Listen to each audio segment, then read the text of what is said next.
Bueno, gracias a todos por estar aquí con nosotros. Gracias a Francesc Rodríguez Martorell por estar aquí presentando su magnífico trabajo para las conferencias online de la SECA. Bueno, yo voy a hacer una pequeña introducción sobre Francesc Rodríguez, que además de un colega es también un amigo que trabaja en una área temática próxima de, bueno, de todos nosotros, ¿no? En la península ibérica, la antigüedad tardía. En su caso, una investigación importante en toda la costa oriental hispánica, en Tarragona, ahora también un poco en Polencia, ¿no? Con su parte postdoctoral. Bueno, ha hecho una importante tesis doctoral con la Universidad de Tarragona y Barcelona, ¿no? En conjunto con Macías Solé, Miguel Cao Montiveros, ahora también con su estancia postdoctoral, ¿no? Conectado con estas importantes universidades. Bueno, es por eso un investigador bastante importante, no solo con su tesis, también con los trabajos publicados en los últimos años, con una metodología de trabajo también actualizada, de cuantificación, descripción, de análisis estratigráfico, importantísimo para la comprensión de las conexiones comerciales tardo-antiguas, desde el mundo tardo-romano hasta todo el mundo suevo-visigótico, vándalo, bizantino, ¿no? Hasta incluso la transición un poco para el mundo árabe medieval pleno, ¿no? Pues eso será muy interesante, claro, podermos tener aquí con nosotros y compartir un poco de la experiencia científica de Francesc Rodríguez Martorell, que tiene un trabajo importantísimo para todos los que quieren trabajar en economía tardo-antigua, en el Mediterráneo occidental o en la España en general, que es el ámbito de la SECA. Bueno, yo paso la palabra a Francesc, agradeciendo de nuevo su presencia con nosotros y bueno, gracias Francesc, te paso la palabra. Muchas gracias. A ver, voy a compartir la pantalla.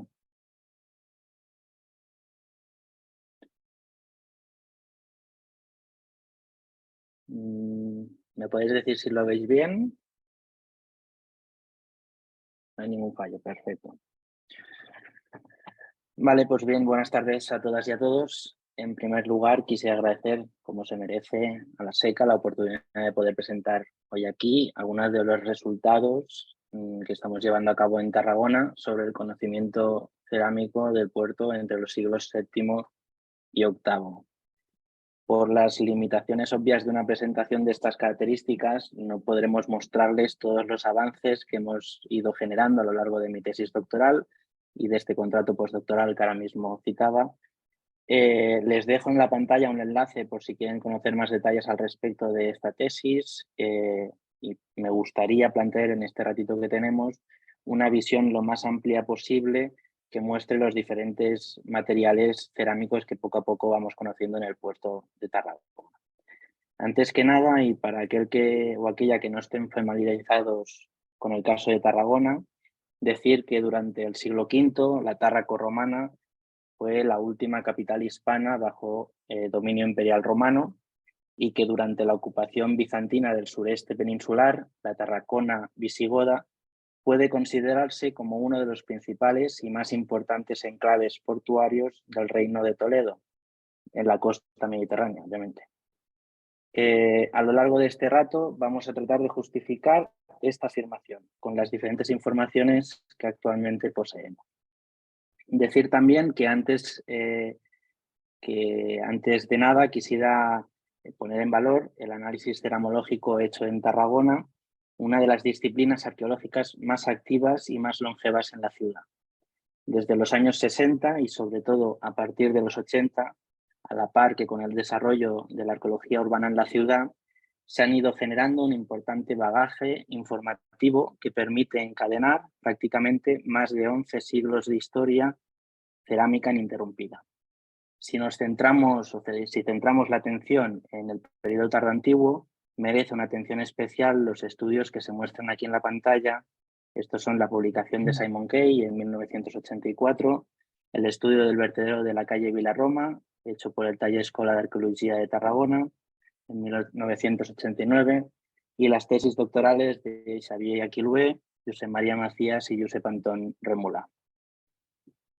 En estos trabajos que citamos han permitido trascender el estudio cerámico local y han definido varios repertorios tipológicos inéditos hasta ese momento en todo el Mediterráneo. Además, han posicionado algunos contextos tarraconenses como auténticos depósitos de referencia y comparación para distintas horquillas cronológicas. Este gran volumen de información puede implementarse a través de fórmulas de cuantificación porcentual comparada, como las que ustedes ven en la pantalla, que aun sin ser perfectas, nos permiten ver una evolución por categorías cerámicas a lo largo de los siglos y trazar las principales tendencias en el consumo e intercambio de ciertos productos comerciales. Por último y más recientemente, con esta base de datos hemos podido implementar estrategias de análisis arqueométrico aplicadas a ciertos objetos cerámicos, permitiendo discernir qué objetos pueden considerarse importados y qué copias fabricadas de manera autóctona. Un análisis imprescindible en ceramología para comprender mejor el origen geográfico de ciertas mercancías, las redes en las cuales éstas se intercambiaban y las influencias entre culturas después de la desintegración del Imperio Romano en Occidente. Ahora bien, también somos conscientes que el conocimiento ceramológico de Tarragona hasta hace muy poco se había basado mayoritariamente en contextos del siglo V. Esto se debe principalmente en la importante transformación de su parte más elevada, o la parte alta, y en la creación de una serie de áreas de vertido controlado. Transformación porque es en este momento donde se produce ese paso de la ciudad clásica a la ciudad tardía o a la ciudad cristiana, pero también los vertederos que aquí se enumeran se empiezan a construir en espacios de poco interés para ese cambio, esa ciudad emergente que está produciéndose y que contienen un enorme volumen de individuos cerámicos importados. Por contra, la ausencia de buenas secuencias estratigráficas para los momentos previos y sobre todo para los momentos posteriores, sumado a una imagen de pérdida de protagonismo urbano, la huida del obispo metropolitano o el abandono de la ciudad ante el temor de los nuevos conquistadores, llevaron a comprender los siglos VII y VIII desde la indefinición o la interpretación de la ciudad en clave autárquica. A finales de los años 90 y en paralelo a las monografías que publicaron los doctores Macías y Remolá, empezaron a realizarse una serie de excavaciones en la parte más baja de la ciudad. Se trata de una área de expansión urbanística cercana al mar y al río Francolí, que conocemos coloquialmente como Peri. Aunque el estado embrionario de dichas intervenciones desaconsejaba hacer grandes apreciaciones al respecto, ambos investigadores no perdieron la oportunidad de presentar, aunque fuera de manera preliminar, algunos de los materiales que poco a poco iban apareciendo en las distintas excavaciones. Rápidamente la comunidad científica se interesó por estos descubrimientos, puesto que algunos de estos materiales que vemos en la pantalla aparecían también o se podían rastrear en los famosos depósitos de Cartago, de Cartagena, Roma, San Antonino di Perti o Marsella. Sin embargo, en Tarragona el estudio cerámico global de estas cerámicas no llegó a realizarse y no pudo calibrarse si estos hallazgos respondían a un hecho puntual o bien si se trataba de una tendencia generalizada en toda el área portuaria y por ende en toda la ciudad. Hemos tenido que esperar casi 20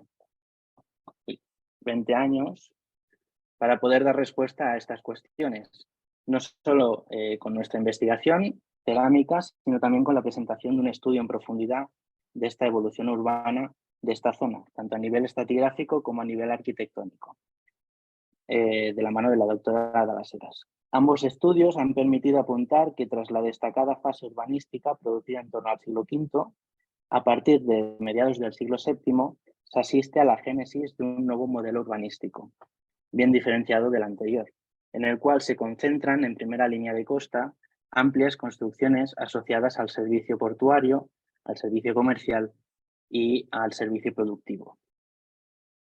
El reconocimiento de este gran conjunto de edificios ha venido a la par, como decimos, de un análisis de hasta 16 depósitos cerámicos, ahora conocemos aún más, que certifican el mantenimiento del flujo de abastecimiento mediterráneo en la ciudad, no solo de productos cercanos y ubicados en las inmediaciones de la ciudad o de nuestra área de estudio, sino también de importaciones del norte de África y de la otra orilla del Mediterráneo. Como botón de muestra, déjenme mostrarles rápidamente algunos de estos materiales aparecidos en las estratigrafías portuarias de Tarragona. Vamos a empezar con las lucernas, en primer lugar, y por el momento, en Tarragona no documentamos lucernas de origen africano, las llamadas Atlante 10, sino que la mayoría de fragmentos registrados proceden de la otra orilla del Mediterráneo y después del Mediterráneo central. Empezamos registrando un importante lote de lucernas pertenecientes al área del Danubio, la antigua provincia bizantina de la Moesia Inferior, como las que tienen a la izquierda de la diapositiva, con mango en forma de cruz griega. Y aparte de estas, también se documentan pequeños objetos que proceden del área de Siria y Palestina, como las llamadas candlestick o sleeper lamps, que fechan entre finales del siglo VII e inicios del siglo VIII, ya con la dominación árabe de esa zona del Mediterráneo. Por último, destacar también el importante lote de lucernas que vemos con el número 2, procedentes de la zona de Italia y de Sicilia, con unos motivos muy particulares en forma de puntos y líneas que reflejarían un posible rosario y con esas cruces en la parte inferior de la lucerna, también fechadas en el siglo VII y inicios del siglo VIII. Si queremos buscar paralelos de este tipo de producciones, por ahora no los estamos encontrando en la península ibérica, debemos irnos a la otra orilla del Mediterráneo, con los contextos de Sarasane en Istambul y de Yasiada, aparte del excepcional, obviamente, contexto de la cripta Balbi en Roma. Otra categoría hallada en el registro estratigráfico del puerto de Tarragona son los ungüentarios tardíos. Recientemente he publicado un artículo donde se detallan estos recipientes en la revista Pirene y por tanto no me voy a detener mucho en ello, pueden consultarlo con más atención allí. Pero sí quisiera decir que a grandes rasgos aparecen dos tipos o dos variantes. Por un lado, los clásicos Ley Roman ungüentaria, individualizados ya en su día por Hayes y fabricados al sur de la península anatólica, con una larga lista de paralelos en prácticamente todo el Mediterráneo. Destacan por tener unas pastas muy bien depuradas y un engobe rojo muy característico en la parte exterior, y por presentar algunos de ellos, algunos sellos antecocturan, como vemos aquí en la imagen, con el símbolo del eparco. Por otro lado, tenemos también los ungüentarios procedentes de la ciudad de Éfeso, unos pequeños recipientes que poco a poco vamos conociendo mejor y que por el momento en el territorio peninsular se conocen de manera segura, obviamente Tarragona, como los que vemos aquí en la imagen, Cartagena y posiblemente Toledo y el Tomo de Minatela.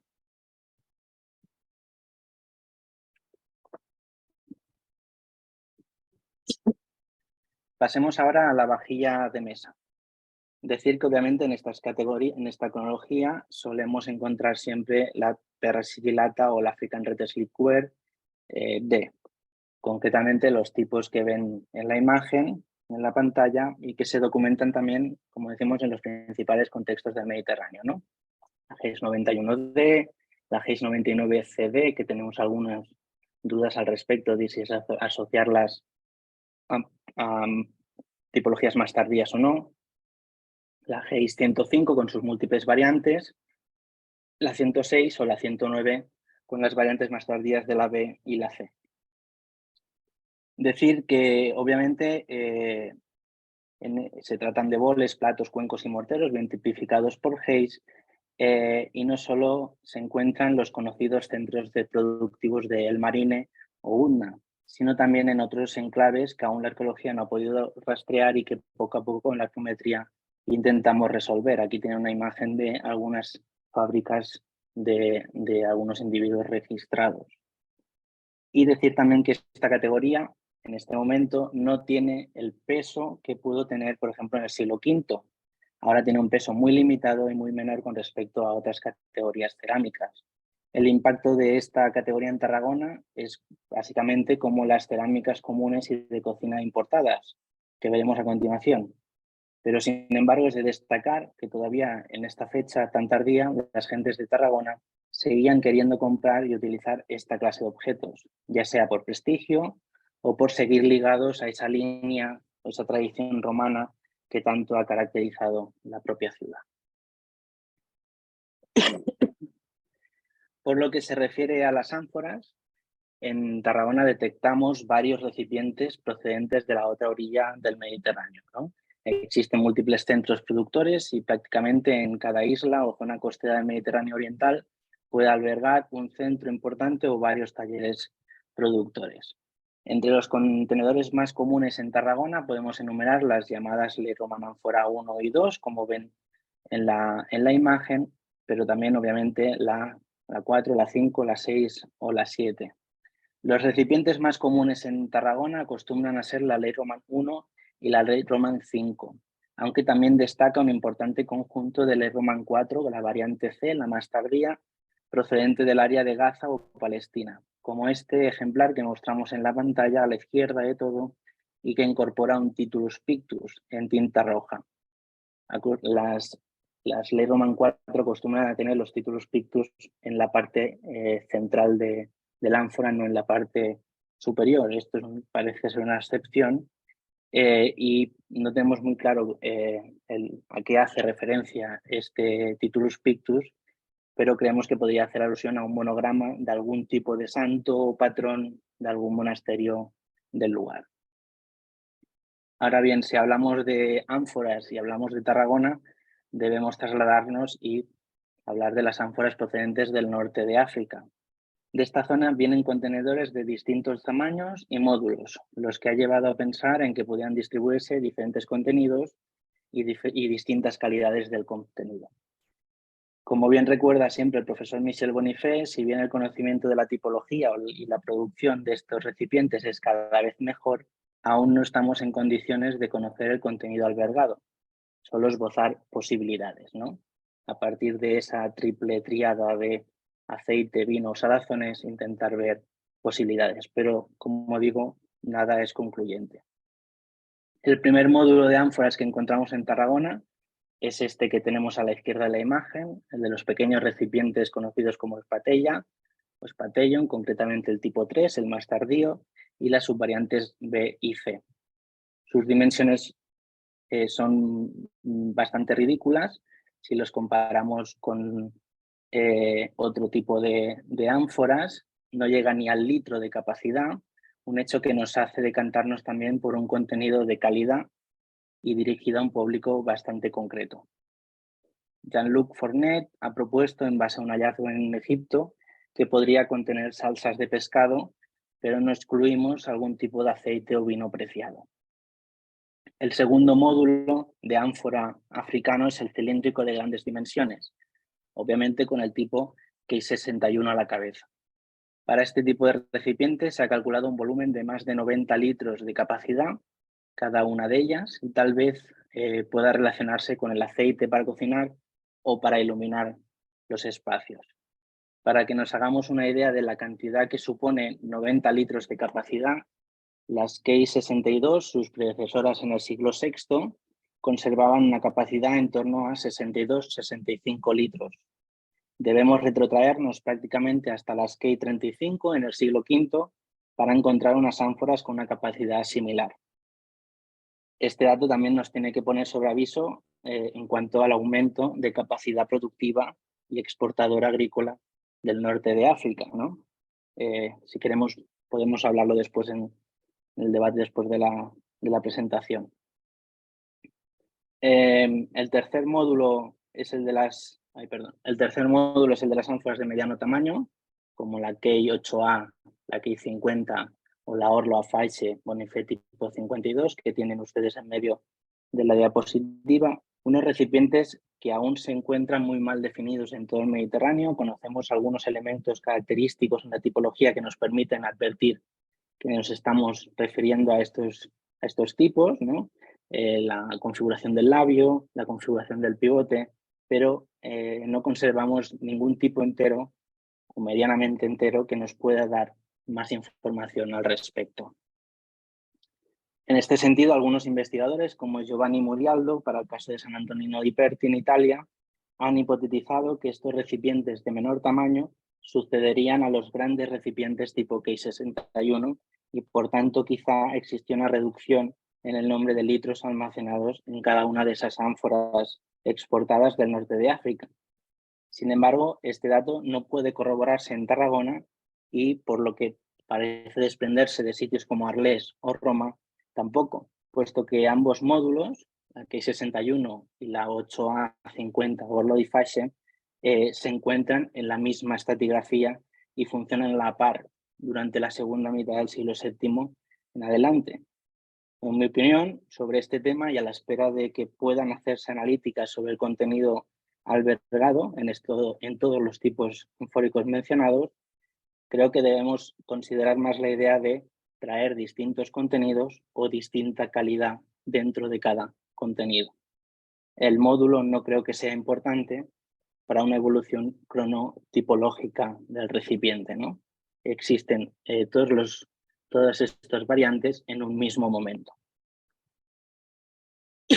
El último módulo o modelo de ánfora que quiero enseñaros es el de las ánforas que imitan a otras ánforas en boga en el Mediterráneo y concretamente en el Mediterráneo oriental. Esto es tal y como lo ha comentado en más de una ocasión Dominique Pieri, se le imitan un tipo de ánforas porque estas ya se conocen y son dominantes dentro de un circuito comercial donde se quiere introducir, ¿no? Esta acción de hacer ánforas similares puede encontrarse con el recipiente por antonomasia en el mundo, en el Mediterráneo oriental, que es el Late Roman ánfora 1, que se imita en el caso de la ánfora Echecaf 4, o en el caso de la Late Roman 2 o la Late Roman 13, para el caso de las conocidas ánforas globulares norteafricanas. El primero de ellos se trata del envase identificado por Nasser, la Echecaf 4, producido en los talleres de Echecaf en el Sahel tunecino. Esta clase de recipientes también ha aparecido en el asentamiento Ligur de San Antonino de Perti y en Tarragona.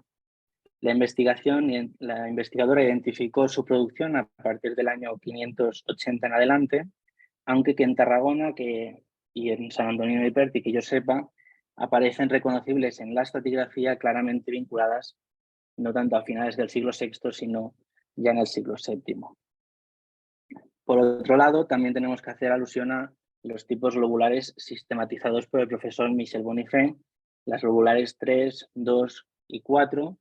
El tipo 1, en la imagen sale en la letra D, parecen incorporarse en una distribución mediterránea muy extensa y responder más a un fenómeno de intercambio regional.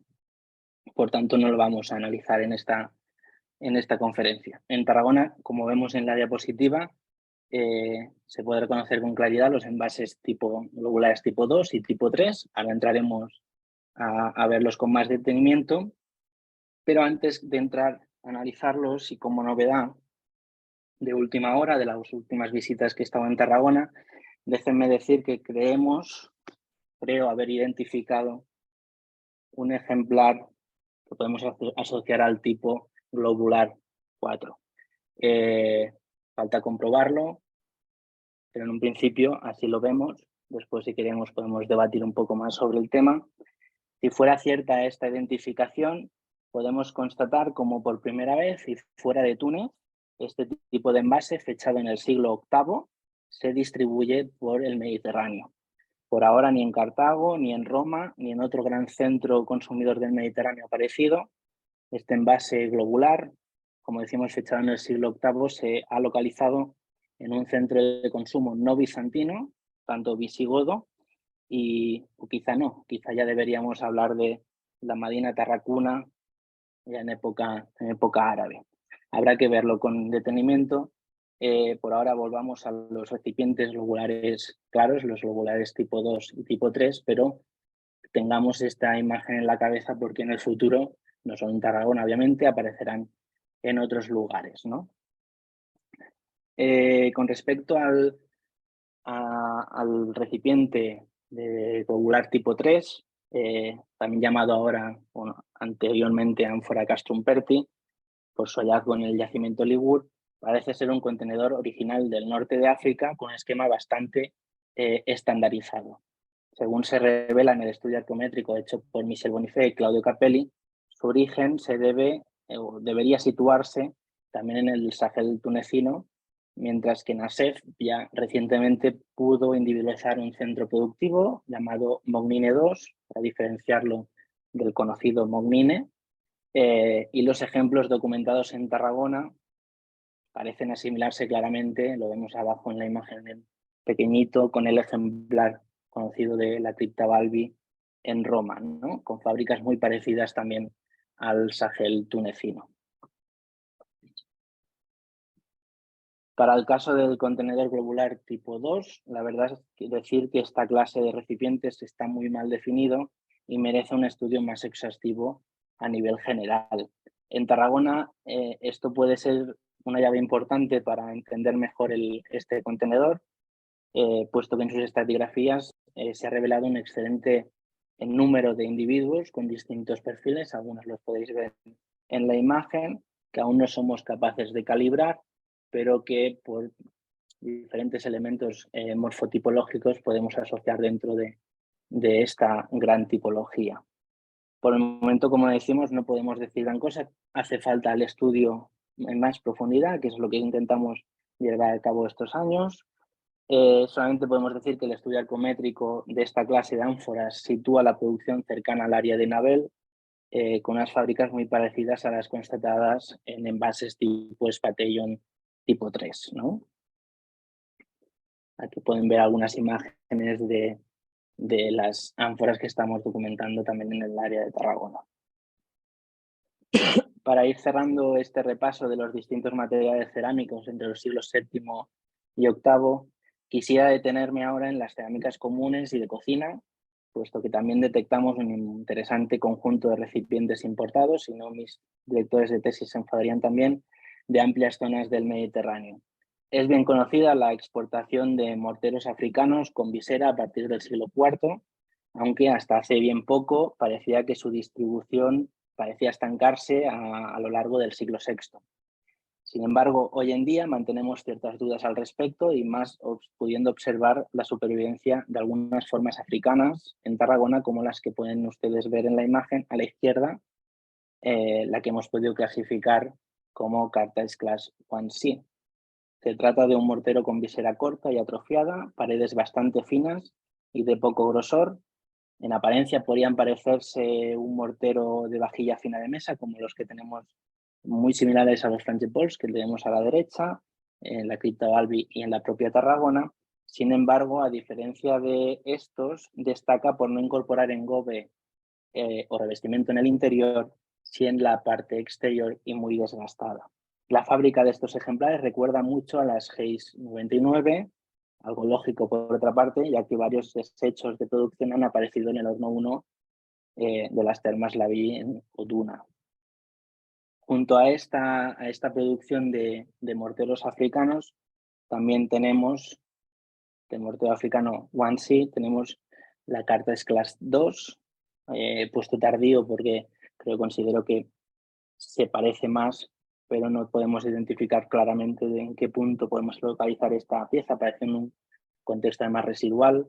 Es otro mortero con visera aún más corta y que tampoco incorpora engobe. Esta también recuerda las últimas producciones que vemos en África de vajilla de mesa, con engobe muy pobre de rojo carmín en su interior.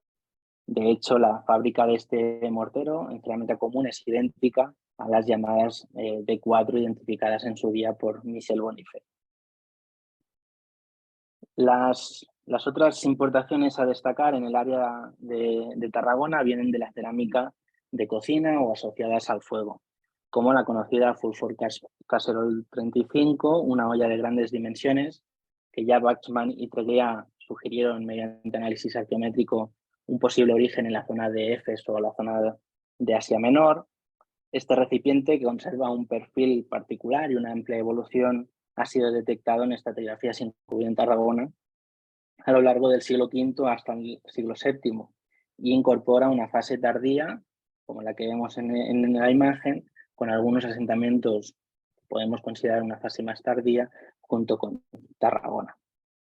También del Mediterráneo Oriental proceden estas producciones del área de Beirut y de Calde, una serie de recipientes, ollas, cazuelas, boles que pueden ser también morteros, jarras y tapaderas que conocemos dentro de la investigación como pertenecientes al taller Workshop X, gracias al trabajo de Paul Reynolds y Jonah Waxman.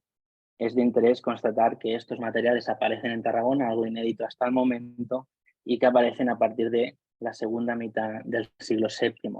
En Marsella, por ejemplo, aparecen en la primera mitad y no aparecían en la segunda mitad. En Tarragona nos está apareciendo completamente al revés, ¿no? La segunda mitad aparece, en la primera por ahora no nos han aparecido.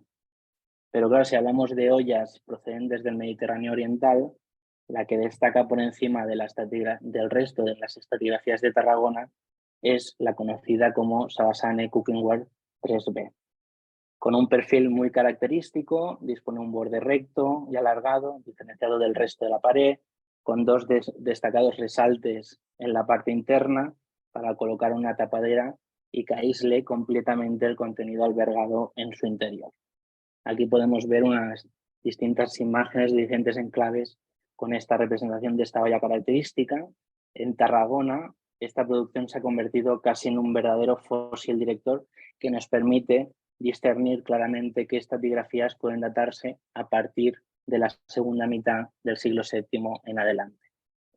El estudio arqueométrico que llevamos haciendo también con el equipo de recerca arqueológica y arqueométrica de la Universidad de Barcelona, con el doctor Miguel Ángel Cau, nos ha permitido asociar esta producción, la Salasane Cookingware 3B, con esta otra, también del Egeo, inédita hasta el momento en todo el occidente, y en Tarragona tenemos algunos ejemplares. Incorpora también un perfil bastante característico, un borde reentrante con esta moldura en el exterior. En un caso particular encontramos una grafía en griego, esta alfa, que se encuentra arriba del labio. Podríamos decir que por el momento los paralelos que estamos encontrando se sitúan obviamente en el Mediterráneo Oriental con el trabajo de Heisen Salasane, pero imaginamos que próximamente puedan visibilizarse en otros puntos del Mediterráneo Occidental. Nosotros teníamos dudas si pertenecía al Mediterráneo Oriental o no, y gracias a este análisis arqueométrico se juntaron enseguida las Cookingware 3B y esta producción. No quisiéramos cerrar el grupo de las importaciones en cerámica común sin hablar del sorprendente hallazgo en Tarragona de la producción Glazed Whiteware, que Hayes ya individualizó en Salasane y dató entre los siglos VII y VIII. Disponemos por el momento de estos dos fragmentos, pero seguramente podrían aparecer más ejemplos que fueron en su día mal clasificados o en su día no se tenían en cuenta, como tranquilamente vajilla bajo medieval, vajilla moderna, porque es que cuando la ves lo parece, ¿no? Si no tienes el ojo bien puesto en estas producciones, yo gracias a mi estancia en Éfeso que las pude identificar, si no, parece unas producciones bajo medievales en Tarragona tranquilamente. Como decimos, disponemos de estos dos fragmentos y gracias a los paralelos otra vez del Mediterráneo Oriental, como Salasane, Yasiada, Yenicapi en Turquía, pero también no hay que olvidar que también se encuentra una olla muy parecida, con un vidriado muy parecido al caso de Tarragona, en los niveles más tardíos de la ciudad de Cartagena. Lo digo por el activo debate sobre la destrucción del teatro, de si debe datarse en época visigoda o árabe, siguiendo la problemática de los investigadores Paul Reynolds y Michel Bonifay, ¿no? Para ir acabando, no podemos cerrar este recorrido por las cerámicas del área portuaria sin hablar de las cerámicas locales o regionales de la propia ciudad de Tarragona. Hasta hace bien poco, estas piezas que pueden ver ustedes en las imágenes eran consideradas importaciones. En la tesis de José María Macías se consideraban importaciones. Y que ahora, gracias al estudio, como decimos, arqueométrico, podemos confirmar que pueden tratarse de fábricas hechas en algún centro productor próximo a la ciudad de Tarragona. Este argumento se basa en la similitud de fábricas con otros recipientes que también consideramos comunes en la ciudad, no solo en esta centuria, sino en los siglos anteriores, y también en la presencia abultada en la ciudad y alrededor de la ciudad, en el haber, de estas producciones, ¿no? Fuera de Tarragona lo hemos podido situar con muchas dudas, y habría que comprobarlo bien, en Barcelona, alrededor del hinterland de Bárquino, y también posiblemente Paul Reynolds ya nos lo comentó en su día, que alguna olla de las que aparecen en el enclave del Puigdròm pueda asimilarse a esta producción. De hecho, aprovecho por si alguien de la zona de Girona me lo puede aclarar. Como decimos, al no poderlo certificar arqueológicamente, puesto que no se ha encontrado el centro productor, hemos decidido llamarle Workshop de Tarragona, a la espera de poder encontrar esos restos, y por ahora la gracia es ver que podría existir un centro productor de estas características en Tarragona, puesto que los rasgos técnicos y morfológicos que se pueden extraer al analizar estas cerámicas, estas ollas y estas cazuelas, las cuales imitan, como ven en la imagen, prototipos llegados del exterior, nos habla del alto nivel de complejidad productiva y de fabricación que tuvieron en dichos centros productivos, y de la voluntad de establecer un modelo de cazuela y de olla en boga en el Mediterráneo, esa coine mediterránea que siempre hemos hablado, al contrario de lo que pueden verse en otros centros peninsulares, ¿no? Y más concretamente en el interior, que siguen modelos de ollas en perfil en S o fondos planos. Disculpe. Este modelo de cazuelas y ollas mediterráneas evolucionará de manera local a lo largo del siglo VIII, junto con otras formas de cerámica, esos perfiles en S, cazuelas con asas verticales, que estamos intentando también comprender y ya meter en el siglo VIII, perdiendo esa homogeneización que veíamos precedentemente, pero ganando nuevos matices, que son esos matices conflictivos que nos llevan al siglo VIII. Para acabar, las estratigrafías de Tarragona se posicionan como un caso de estudio excepcional, donde más y mejor puede verse y detectarse esa bisagra ceramológica que muchas veces hemos hablado entre la antigüedad tardía y la alta edad media, con el mantenimiento de las últimas importaciones mediterráneas y el peso cada vez superior de la cerámica local y regional. La constatación de estos materiales tan tardíos no deja de ser un reflejo más, junto con las evidencias arquitectónicas y urbanísticas reseñadas al inicio, de que nos encontramos ante uno de los principales puertos visigodos en el Mediterráneo.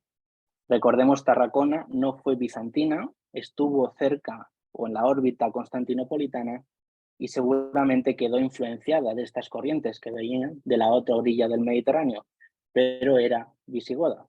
Ahora la pregunta que debemos hacernos es cómo y por qué llegan estos productos a Tarragona. Tarragona se posicionó como un centro de consumo importante, con una élite capaz de adquirir, de comprar todos estos productos y más que no aparecen en el registro arqueológico. Estos productos eran comprados directamente en los centros de redistribución más importantes del Mediterráneo, como Roma o Cartago, o eran en la propia Tarragona, es decir, fuera del poder de Bizancio, el puerto donde recibir productos y luego redistribuirlos a otras partes del Mediterráneo. Ese Mediterráneo no bizantino, obviamente. Estamos pensando en centros como Barcelona, Valencia, Arles o el interior peninsular, con Toledo, Recópolis, las grandes ciudades visigodas. Cuando tengamos respuestas a estas preguntas, pues volveremos encantados a estas sesiones de la SECA para compartirlas. Muchas gracias.